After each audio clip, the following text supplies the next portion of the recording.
कोई जिला नहीं बचा जहां पर भारतीय जनता पार्टी के नेता जमीन न कब्जा कर रहे हों या भूमाफिया की तरह काम न कर रहे हों। अधिकारी और भारतीय जनता पार्टी के नेता कार्यकर्ता मिलकर के बहुत बड़े पैमाने पर जमीनों को हड़पने का काम कर रहे हैं, लोगों पर दबाव बना रहे हैं, लोगों पर तरह तरह के धमका करके उनसे जमीनें छीनने का काम कर रहे हैं। जो आंकड़े बताते हैं एनसीआरबी के, जब से बीजेपी की सरकार दिल्ली में आई है 1 लाख किसानों ने आत्महत्या की है। महिलाएं सबसे ज्यादा असुरक्षित हैं, कस्टोडियल डेथ बढ़ी है।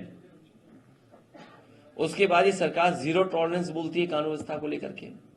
आए दिन घटना हो रही है और अपनी नाकामी छिपाने के लिए एनकाउंटर्स, अपनी नाकामी छिपाने के लिए जो भ्रष्टाचार हो रहा है उसको जीरो टॉलरेंस बोल रहे हैं करप्शन के लिए। और फिर निवेश के जो सपने दिखाए थे कि उत्तर प्रदेश में 40 लाख करोड़ का निवेश आएगा, उत्तर प्रदेश में कितना निवेश पहुंचा है और उस निवेश से कितनी नौकरी, कितने लोगों को रोजगार मिला, ये सरकार के पास कोई डेटा नहीं है। और अब तो दूसरे प्रदेश के लोग भी निवेश के लिए उद्योगपतियों को बुला रहे हैं। जो उद्योगपति उत्तर प्रदेश सरकार में जब यहां पर इन्वेस्टमेंट मीट हुई थी, उन्होंने भरोसा दिलाया था कि यहां पर निवेश करेंगे, आज वही उद्योगपति दूसरे प्रदेशों में निवेश कर रहे हैं और दूसरे प्रदेशों में निवेश का संकल्प ले रहे हैं। तो बताइए उत्तर प्रदेश में निवेश कब आएगा?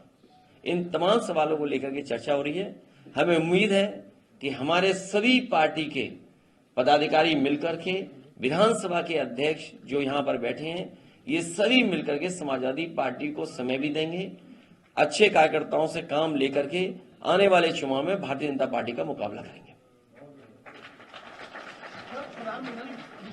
विदेश नीति की बात करते हैं और तमाम वो अब विपक्ष होते हुए दिखाई दे रहे हैं भारत के, और अमेरिका ने आने से मना कर दिया 26 जनवरी को। किस तरीके से देखते हैं आप? किसान की आय दोगुनी कब होगी, ये सबसे बड़ा सवाल है। देश में बड़े पैमाने पर नौजवान बेरोजगार हैं। सवाल ये नहीं है कि प्रधानमंत्री दुनिया में किन देशों में कितनी बार गए हैं, और जिस सरकार पर यह आरोप लग रहे हों कि दूसरे देश इस बात के लिए कह रहे हैं कि उनकी धरती पर, उनकी जमीन पर हत्याएं हो रही हैं, भारत जैसे देश पर अगर आरोप लग रहे हों तो हमारी विदेश नीति कैसे सफल होगी?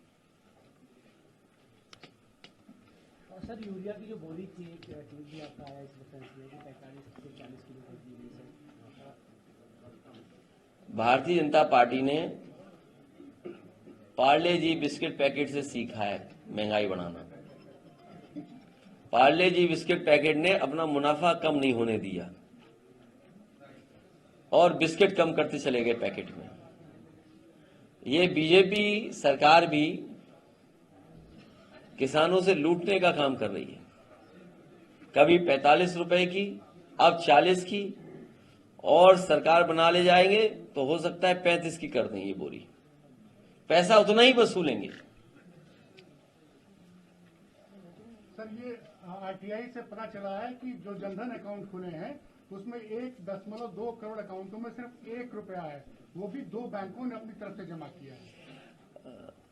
और ये दावा करते हैं कि उन्होंने 15 करोड़ या 20 करोड़ जनधन अकाउंट खोले हैं। चिंता का विषय ये है कि बैंकें मर्ज हो गई हैं और नोटबंदी के बाद पूरे देश का पैसा बैंकों में जमा हो गया। 10 लाख करोड़ से ज्यादा उद्योगपतियों का पैसा माफ हो गया।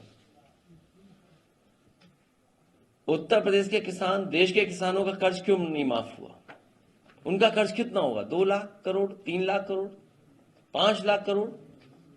लेकिन उद्योगपतियों का पैसा 10 लाख करोड़ माफ हो गया।